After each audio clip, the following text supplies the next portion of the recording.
Hello students, welcome again. In the last video class, we have already done the revision of chapter number 5. Today I will start revision of chapter number 6, metals and non-metals. As you are very much familiar with this chapter, metals and non-metals, this was in your unit test 4 also.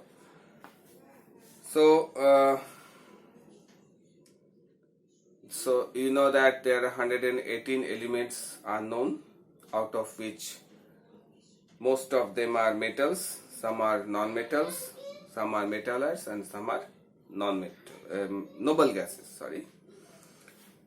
So on the basis of their properties of lustrous, ductility, malleability, melting point, boiling point, conductivity, sonority, state, and some other properties on physical properties, metals and non-metals can be divided or differentiated.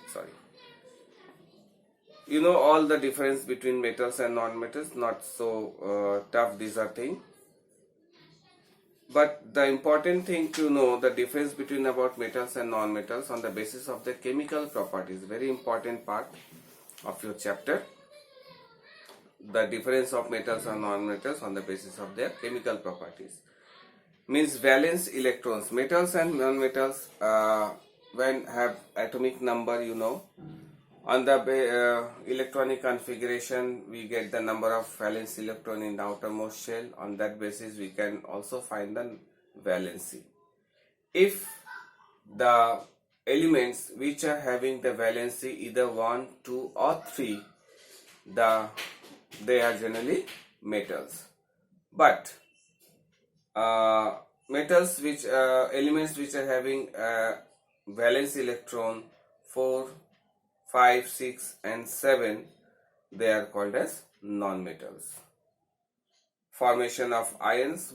Metals always have a tendency to lose electron and become electropositive ion.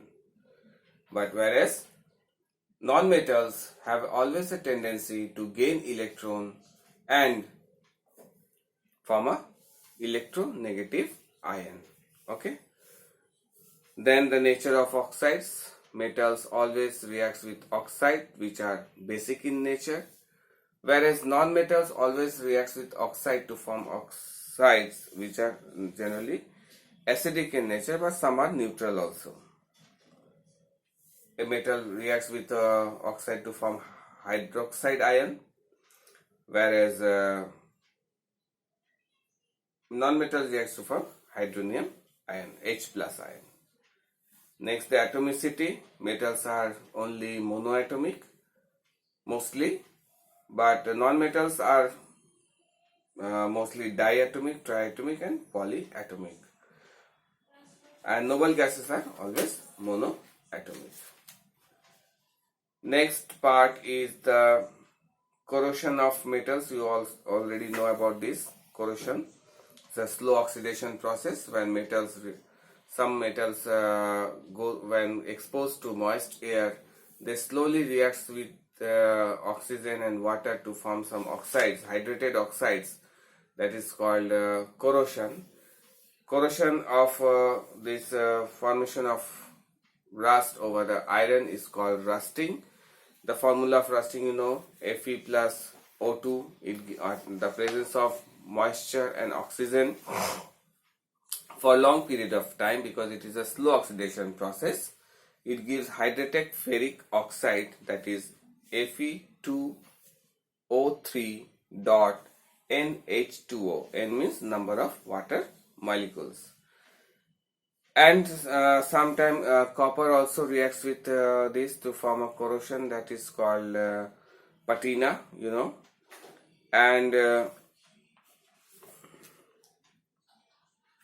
condition required for this rusting or patina, that is first one is the moisture and another is the oxygen.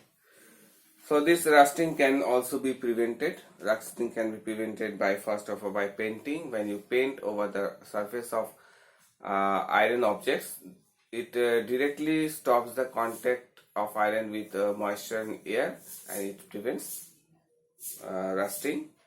Oil and greasing is in machinery parts, generally we do it. Lead painting, another type of painting, vehicle parts, generally we use this, and window gears, lead painting.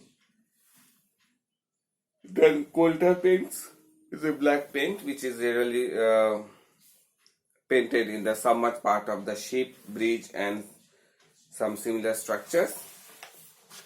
Metal painting, one is the galvanizing, means it is when metals, iron is dipped under the molten zinc, and a layer of zinc formed over the surface of iron, and this is called galvanized iron, and the process is called galvanization. But zinc, this is not used for some other metals in which we kept food. So for that, generally we use a coating of tin, that is called tin plating, as zinc is very poisonous. Next, electroplating. Electroplating is a process in which low quality of metals are electroplated with some good quality of metals, which prevent not only corrosion, it also makes the low quality metal very attractive. So this technique is used in manufacturing of metallic objects such as jewelry, decorative articles, etc. Tin plating is also done.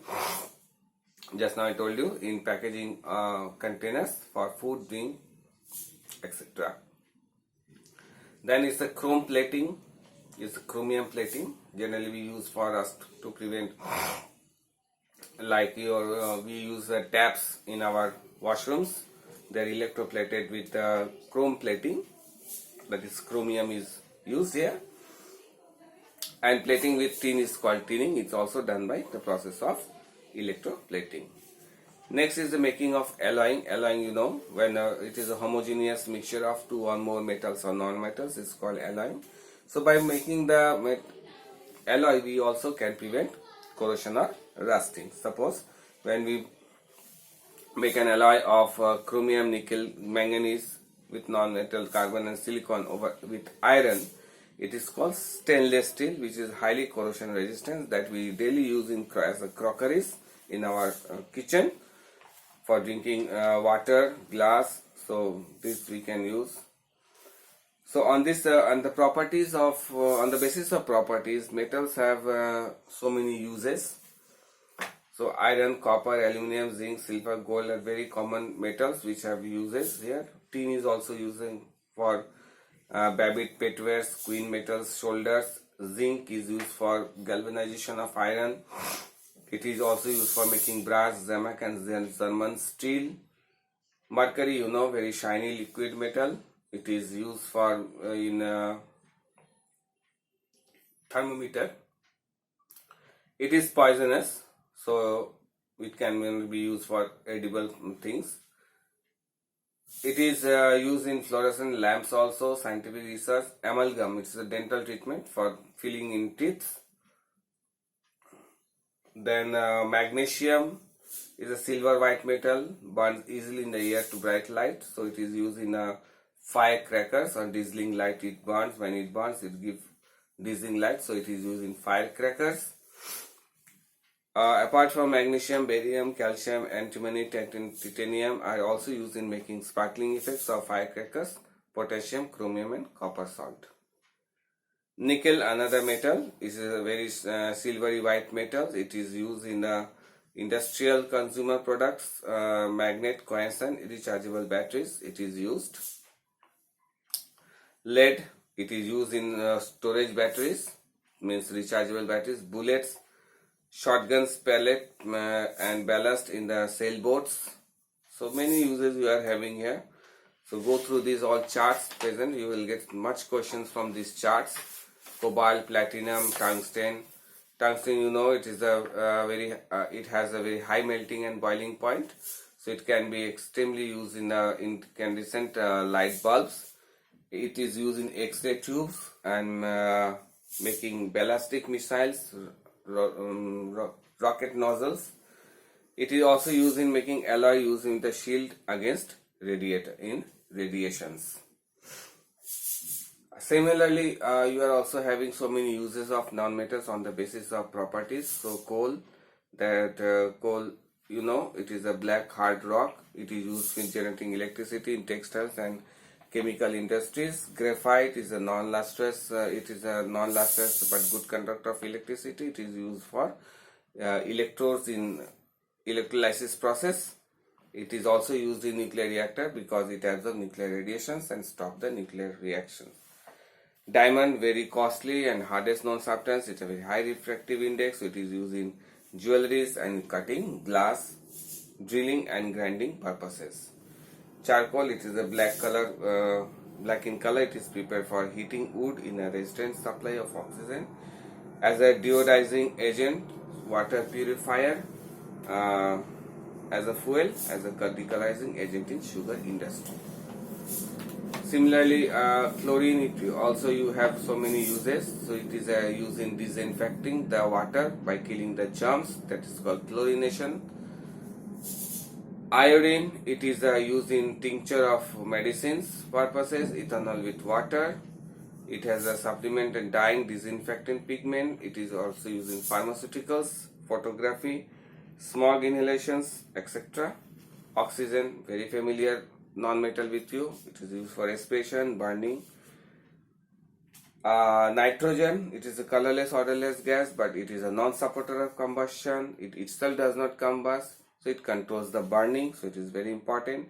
It is also used for protein synthesis in our human's body, and plants. So plants need it too much, so we use it in making artificial fertilizers also. In some packaging industries also, because it does not allow any germs to grow in nitrogen. So it is used stored in packaging foods. Nitrogen is used to freeze food material quickly. Then sulfur, it is a process of converting soft rubber into hard rubber using sulfur. Is called vulcanization process. Then hydrogen has another very important. This is very explosive gas.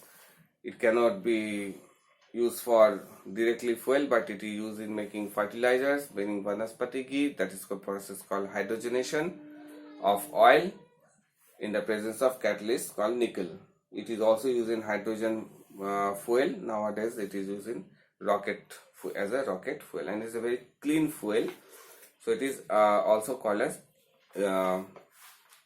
eco-friendly fuel.